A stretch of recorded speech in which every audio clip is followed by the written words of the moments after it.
against the Midwest, but, Midwestern people are very nice. They save their money. They pay off their house. Flies land on their head. They act like, it didn't happen. This is sort of a Midwestern thing. Joy is from Pittsburgh, which is not Midwest, but is closer to it. So she probably has this Midwest ethos. Only one vacation a year. You buy used cars. It's very Midwest. And there is nothing wrong with that, although I do acknowledge that I would tell you if a fly lands on your head, you should knock it off. The point being on this is there's nothing wrong with buying used cars. There is nothing wrong with putting away money. There is nothing wrong living below your means. Don't you want to be a player once in your life? Don't you want to take Darlene to a Ritz-Carlton once? Spend $8,000 at a roulette table? Don't you want to be a player once in your life? Do you always want to go out with the guys and, well, I spent $4 on a baked potato and $7 on a pork chop and $3 for... Don't you want to pick up the check once? Be a player? Like one time? Buy Darlene flowers, even if it's not her birthday? Just because? Add some lingerie? Don't you want to be a player once? Green Bay? Be a player. The Green Bay Packers have interest now in Will Fuller. I don't know if it'll work, but Green Bay has a history of living below their means and buying a used car. They get lucky at hell as quarterback with Favre and Aaron Rodgers, and they never really got those guys enough talent. Seattle's upgrading, the Niners upgrade, Baltimore upgrades, Philadelphia does, the Rams do. They roll the dice all the time. They take their wife to Ritz-Carlton. They buy new golf clubs they can't afford. They buy a new sports car occasionally. They buy flowers when it's not their wife's birthday. Green Bay, go for it. You butchered the second pick in the draft. You needed a wide receiver. Go get Will Fuller. I don't know if it'll work, but you owe it to Aaron Rodgers. He's 37 years old. He's broken his collarbone twice. And I'm watching all these other teams adding pieces and adding. Seattle adds a legitimate defensive lineman, and Baltimore's adding this, and the Niners want to add this. Don't be the guy that goes to Vegas and stays 3 blocks off the strip at Ellis Island. Go stay at Aria. Win. Be a player. Don't be the guy that counts your baked potato and your applesauce and then figures out exactly how much the tip is. Take the cheese head off. Just pick up the damn check. Just once in your life, buy a sports car. I'm not saying you should have 6. I'm not saying you should do it when you just had your 3rd kid and you're putting away money for college. But Green Bay can be so Midwestern, it's paralyzing. You're not going to get another Aaron Rodgers. You're not going to go from Favre to Rodgers to another legend. It's not happening. I guarantee it. You know how lucky you are to get Aaron after Favre? Do you know how lucky the Colts were to get Luck after Peyton Manning? That doesn't happen. You get John Elway, and then you're literally 25 years searching for it. You get Dan Marino, it's 25 years searching for it. New England's figured it out. Brady leaves. Let's get bad fast, reboot, and get the next guy.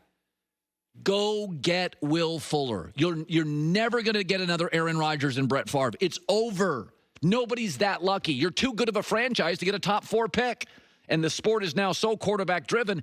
This is why New England's got to get up in the top 5 or 6 picks. With Aaron, you're never going to be that bad. Jordan Love, early reports, that's not working. Okay? So all I know is this. Tampa Bay is excellent, and then they added Gronk. And now they add AB. They're still adding pieces. They'll probably add another piece. They added Leonard Fournette. They didn't have to have Leonard Fournette. They don't need AB. They didn't have to have Gronk. They already had 2 good tight ends. They're adding pieces. They're going for it because they know Tom Brady is 43 years old. And Seattle's adding Carlos Dunlap yesterday. Why? Because Pete Carroll's 69. How long is he going to be around? And Russell Wilson's playing the best football of his life. He can't play like this for the next 4 years. Come on, man. I know the cheeseheads are cool. I know that Packer jersey makes you feel special. Just once buy a sports car you can't afford. Just one time go to Vegas and pick up the check. Little lingerie and flowers just because. Not because it's an anniversary, just because. Go get Will Fuller. And I don't even know if it's going to work, but you owe it to Aaron Rodgers. You owe it to yourself. You butchered the 2nd pick in the draft. You owe it to him, and you owe it to you to go for it. And if a fly lands on your head, swat the damn thing away. It looks ridiculous. All right, I've got a theory. This is bad. This is bad. This is bad. An offensive player of the month. Folks, between New England being bad and Tom Brady now being the best player in football, this is the biggest landslide in the history of divorces. She upgraded to a superstar. He now lives with his parents. There's never been a divorce like this. Brady currently, his rankings in football compared to the New England Patriots, we'll put a graph up. Brady now in the NFL, passing yards fourth, touchdowns first, interceptions fewest, passer rating fourth. This is in October, just top of the league, everything. And the New England Patriots, meanwhile, are absolute dreck. Last in passing yards, last in passing touchdowns, most interceptions, last in passer rating. Again, this is a landslide divorce. So I want to start with this. So when I suggested this offseason, this summer, it was amazing to watch the media react.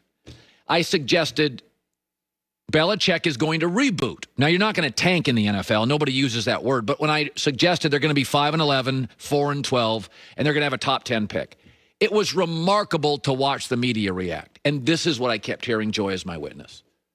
Belichick is too competitive to let that happen. Oh, that's adorable. So you've never actually owned a business. Because that's what all business billionaires do. They reboot all the time. 1 step back, 3 steps forward. You really think Bill is too competitive to reboot for a year. The most competitive guy in the NBA is Steve Kerr. He once punched Michael Jordan. Steve Kerr is legendary. Ask officials, ask coaches. He punched Michael Jordan. Kevin Durant leaves, Steph gets hurt. They tank. I thought Steve Kerr's too competitive to take a step back. No, he's too smart not to. The Boston Red Sox, you don't think they care about winning? Mookie Betts, see ya. David Price, bye. They got expensive. They wanted to reboot for a year. You don't think the Red Sox are competitive? Here's what Bill Belichick is. Bill Belichick is too competitive to be bad like this for 7 years. Bill Belichick is too smart not to understand how he's going to win again. That's the only two Bill Belichick is. American companies are full of brilliant men and women, CEOs, founders, that have taken a step back for a year to rebuild the project, the mechanism, the idea. Belichick isn't too competitive to step back for a year. He's too smart not to. There's only one way out of this mess, the draft. It's not Cam Newton. Sorry, it's not. It's not Jimmy Garoppolo. First of all, why would San Francisco give up Garoppolo? Who's their quarterback in that division? You're going to face Goff, Kyler Murray, and Russell Wilson. Let's let Jimmy Garoppolo go. What? I mean, that'd be idiotic. The idea the media couldn't get this. So go look at New England's schedule. It's working out perfectly.